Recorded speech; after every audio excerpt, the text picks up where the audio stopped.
Salve rapaziada, mais um vídeo do canal, caras, e vamos ver aqui o que o Felipe falou sobre essa derrota do Flamengo, que foi uma derrota inacreditável, um time completamente irreconhecível. Vamos ver aqui o que ele disse. Eu espero que ele faça o que ele pediu pro Pedro fazer, né? Pedir perdão pra torcida, porque assim, é inacreditável o que o time dele apresentou no Maracanã. Eu espero que ele faça isso aqui nessa coletiva. Boa noite, Sérgio Lobo aqui. Queria que você falasse sobre os estreantes, né? Você hoje colocou durante a partida os três, o Samuel Lino, o Emerson Royal e também o Saul, mais para o final. E ficou muito claro para quem hoje estava no Maracanã que o Samuel Lino está muito pronto, inclusive até para, se você quiser, de repente, utilizá-lo com mais minutagem, enfim. Mas eu queria a sua avaliação sobre os três e se realmente os outros dois ainda estão um pouquinho abaixo no aspecto físico em relação ao Samuel. Bom, nenhum dos três vinha. Bom, o Samuel jogou o Mundial e teve pouco tempo parado e vinha treinando, né, no Atlético. Os outros dois tiveram um tempo mais parado, bastante tempo sem jogar, mas eu acredito que rapidamente eles vão entrar na forma física, vem treinando. Hoje tiveram minutos e pouco a pouco eles vão estar em forma, porque são jovens, como eu falei, jovens em forma, não tem problema de peso, e é questão de treinos e minutos de jogo. Boa noite, Felipe. Léo José do Coluna do Fla. Continuando na questão aqui dos estreantes, mas puxando especificamente para o Samuel Lino, ele chega para uma posição que já tem Everton Cebolinha e também o Bruno Henrique. São dois jogadores que já estão há um tempo a mais no Flamengo, tem aquela questão de hierarquia, mas eu queria entender como que a comissão técnica, você especificamente, como que vocês entendem essa colocação do Samuel Lino meio que atropelando a fila do Everton Cebolinha e do Bruno Henrique? Ele chega de fato hoje para ser o titular do Flamengo? E o Michael? O Michael também. Não, então, para mim não existe ninguém com a camisa de titular, não existe ninguém com a vaga no time sem demonstrar no campo e sem trabalho, né? Mas a gente sabe da qualidade do Samuel, da hierarquia que ele tem, do diferencial que ele é quando ele pega a bola, e é justamente o jogador que precisávamos para essa posição, um jogador desequilibrante e determinante na área do adversário. Então, depois eu sempre falo, o campo fala e vai jogar o melhor. Boa noite, Felipe. Bruna Medeiros, do Disfla. Hoje o time apresentou muita dificuldade de criação antes dos estreantes entrarem, né? Principalmente do Samuel Lino. Qual a sua avaliação dessa dificuldade? Faltou um meia, talvez ali, mais de criação, mais característico. O que você avalia aí dessa dificuldade hoje? Obrigado. Bom, primeiro que jogos contra o time do Cuca nunca são fáceis, né? São sempre jogos assim, muito pelos encaixes individuais, pelas perseguições, e porque muitas das vezes os jogadores não conseguem e acabam forçando o jogo e gerando esses contra-ataques, esse jogo de ida e volta que não nos interessa. E no primeiro tempo foi assim, não conseguimos encontrar tantas vantagens, né, no nosso plano de jogo, na qual eu coloco a minha parte de culpa. Mas mesmo assim criamos chance de gol no primeiro tempo. Tivemos um lançamento aí do Léo pro Pedro, que ele quase domina. Tivemos chute do Plata, algumas entradas na área com o Luiz Araújo, chute do Everton Araújo também na trave. Tivemos algumas possibilidades de gol.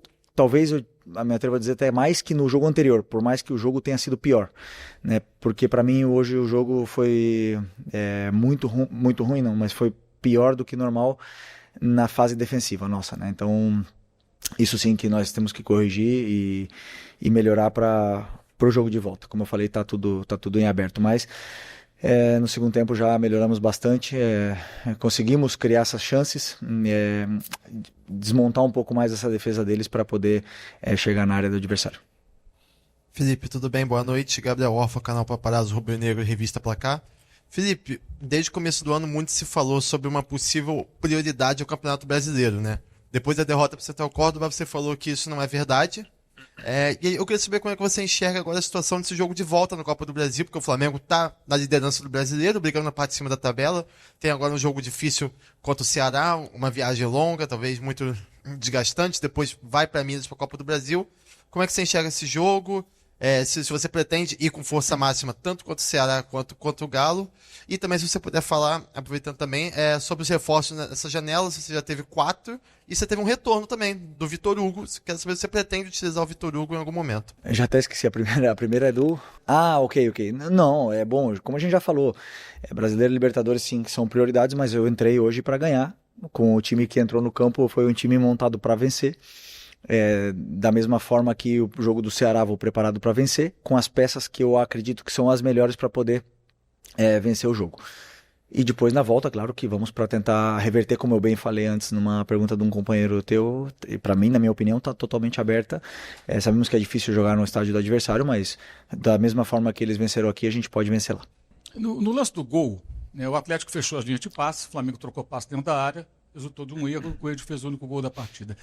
Qual a sua recomendação para os jogadores da defesa, zagueiros, goleiro, quem mais participar da saída de bola, em situações como essa, em que não é possível arriscar um passe ali, ou é muito perigoso, como foi, e o que é que saiu errado nessa jogada?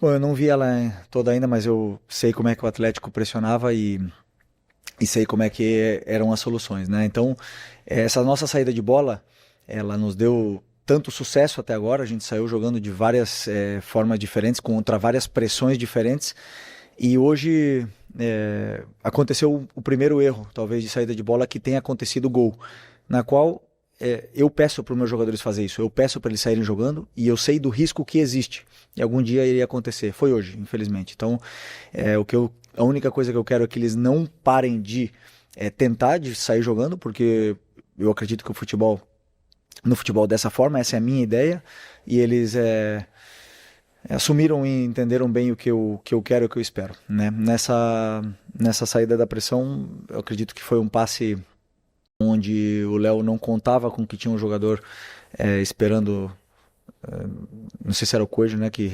antecipou, e um passe atravessado na frente da área, e acabou que perdemos a bola e tomamos o gol. Mas, como eu falei, responsabilidade minha, porque é uma saída de bola que eu treino e eu peço para eles fazerem, e às vezes o risco está aí. Felipe aqui, Thiago Lima do GE, boa noite.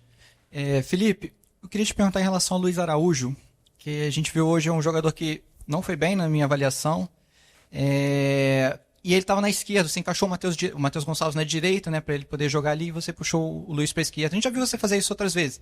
Eu queria te ver, saber como é que você enxerga o Luiz Araújo na esquerda. Você acha que ele consegue render ali o que ele rende na direita? Obrigado. Não, acredito que o melhor lugar dele seja na direita, né? Mas hoje eu queria deixar o Matheus Gonçalves ali pelo drible que ele tem. Ele é um jogador de 1 contra 1, com esses encaixes, essas marcações individual, ele é capaz de tirar o jogador de cima, e sempre pensando em que o Luiz Araújo é letal e um finalizador nato, para quando a bola chegasse dentro da área para ele pudesse fazer os gols, do mesmo jeito que ele jogou outros jogos e fez gols e deu assistências do lado esquerdo, né? Sei que o jogo em si dele não é beneficiado com ele jogando na esquerda, mas a fase de finalização dele ali, eu acredito que sim. O Felipe Luiz só não pediu desculpa pra torcida, né? Pelo que ele fez. Mas, cara, já são quase 3 horas da madrugada. Eu gravando esse vídeo aqui do Felipe Luiz, eu ainda tô muito puto com o Felipe Luiz pelo que ele fez. Uma coisa que ele tem que fazer, e eu acho que ele tem que começar a pensar, em colocar o Léo Pereira e o Léo Ortiz pra jogarem lá na frente. Cara, de 90 minutos, eu acho que 80% desses minutos, a bola está entre o Léo Pereira e o Léo Ortiz tocando com os laterais do Flamengo, assim. Aí você vê o Flamengo com, sei lá, 70% de posse de bola, claro. Só não sai lá de trás, cara. Só fica lá atrás tocando bola, aí domina o jogo mesmo. É só o adversário ficar esperando o Flamengo ali, que não sai nada, cara. É bizarro. Mas enfim, rapaziada, deixa nos comentários o que você achou da coletiva do Felipe Luiz. E se você concorda aí com o que ele falou. Se você gostou do vídeo, não se esquece de se inscrever aqui no canal, deixar o like. Até o próximo vídeo.